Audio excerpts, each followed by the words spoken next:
It all started on April 1st, 1980, when 5 men drove a bus crashing through the fences of the Peruvian embassy in Cuba. Later that week, more than 11,000 Cubans sought asylum in the embassy in hopes of leaving communist Cuba and Castro's regime behind. On April 20th, 1980, Cuban dictator Fidel Castro announced that he will open the port of Mariel and allow any Cuban who wished to leave the country to go freely. The news spread like wildfire, and the very next day, on April 21st, 1980, the first of the Marielitos landed in Key West, Florida. However, it was not an easy journey the Marielitos embarked on, traveling in crowded fishing boats, carrying hundreds on them for a 90-mile voyage to freedom. By the boatloads they came. Every day, thousands landed on the southern shores of Florida. In all, over 125,000 Cubans fled through the Mariel Harbor while it was open from April to October of 1980. The newspapers and news reports displayed a different view of the Marielitos, one that placed a stigma on them that was unwanted. They were seen as criminals because of the small percentage of undesirables that were able to sneak onto the ships because of Castro. The Carter administration said the Cubans were welcomed, that we might be able to handle 3,500 of them. The result was they came unhindered, night and day. They are called Marielitos. As they left Cuba, Castro called them escoria, which means scum. Fidel Castro himself publicly stated, "I have flushed the toilets of Cuba and the United States." He bragged about it. With one fell swoop, Castro rid Cuba of thousands and thousands of undesirables.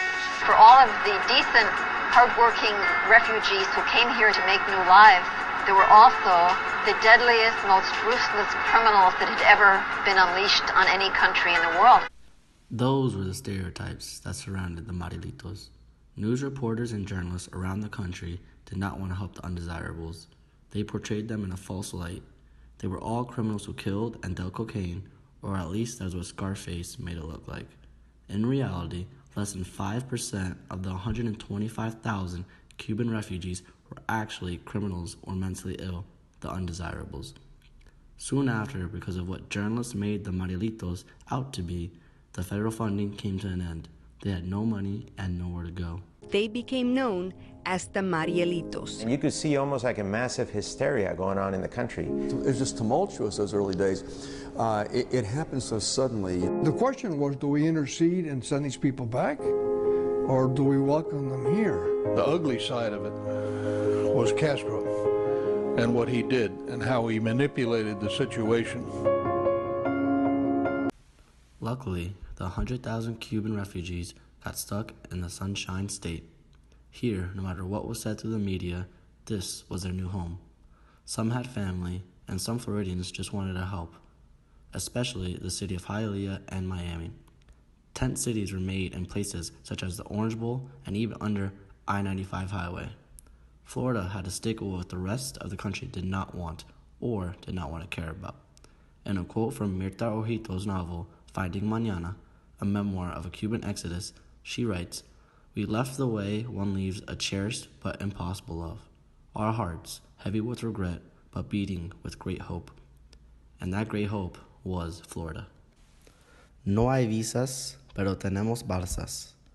This means we don't have visas, but we have rafts. These were the cartoons newspapers against the Mariel would make. I think it is very unfortunate that a group of people who wanted freedom from unlivable conditions in Cuba are to be judged like that based on what a small fraction of the refugees did and who they were. I would not be here today if it wasn't for the Mariel Boat lift. My father, at 7 years old, was one of those on the crowded fishing boats with his 3 siblings and mother. Together, they went from Sancti Spiritus, Cuba, to Artemisa, where the Mariel Harbor is, and took that 90-mile journey that tragically took over 30 lives of all those who ventured to the States in hope of freedom. My father never committed a crime in his life, but since he is a Marielito, that Scarface stigma that journalists reported on back then, because that was a better story to write, has stuck with him his whole life.